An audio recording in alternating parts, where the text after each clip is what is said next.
How many of you have credit card balances on the chat? How many? How many of you have credit card balances that are probably at their limits? How many? A lot of you, right? Okay. Well, I have credit card balances, but I try my best to use the credit card, float the bank's money for 30 days, and pay it off. Because the interest rates you're going to get charged on these credit cards is astronomical. The average interest rate in the US, average credit card interest rate in the US is 22%. And that sounded low to me, actually, because I look at my APRs whenever I don't pay the balance. I look at that number, it's like 28, 35. Think about it. 30% interest on something you bought. I mean, that's going to cost you 30% more, and you already used it and got rid of it probably. Think about it, people. So, but unfortunately, we are addicted to plastic in this country. Plastic runs everything. Without plastic, we can't function. But if you're going to get plastic and use plastic credit cards, now I'm not blaming the consumer to use credit cards because economy is tough, inflation is going up.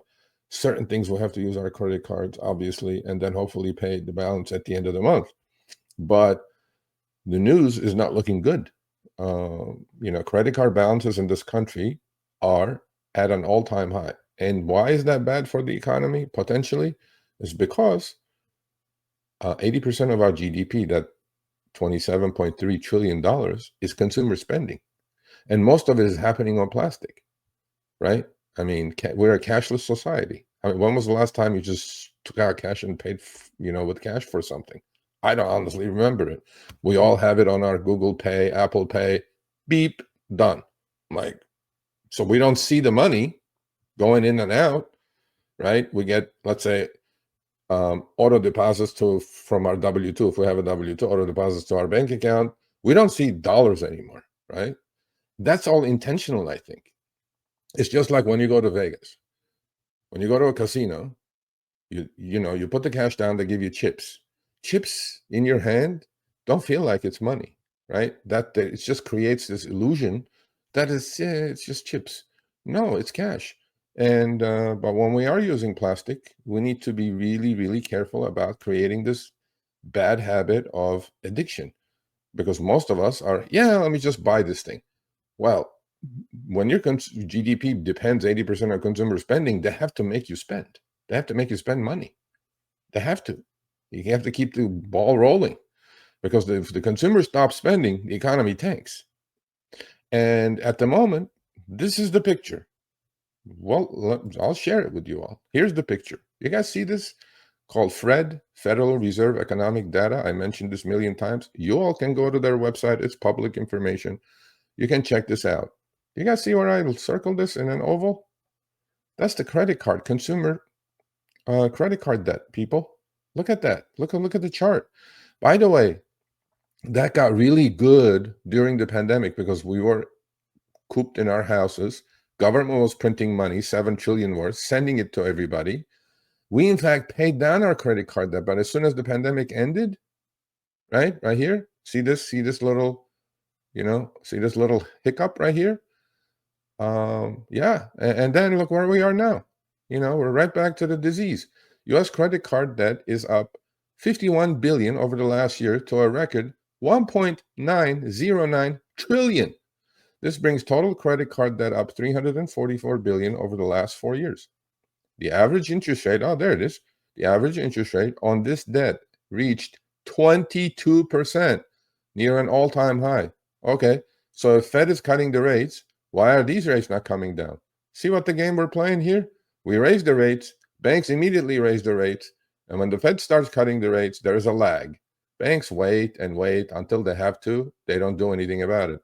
In effect, U.S. households now hold a record average credit card debt balance of $10,563 per household. What is happening? This does not include buy now, pay later, such as a couple of stocks that I'm involved with, such as Affirm and things like that, that which saw a record 19 billion in holiday purchases. You know, when you go to Walmart and wherever you buy something, or Klarna, right? They go, oh yeah, make 4 payments, make 6 payments, and then you better make those payments. If you don't make those payments, you are screwed. Americans are fighting inflation with debt. Well, that's horrible. Don't do that, people. Do not buy stuff you don't need on credit cards. Don't. I am not telling anybody that credit cards are bad, that debt is bad. All that is okay. All of it in moderation.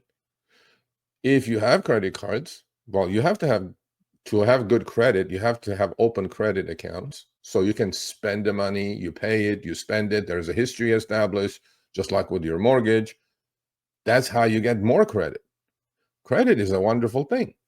But if you abuse credit, you're screwed. You literally are. At the worst time, you're going to lose those credit cards. You're going to go into charge off.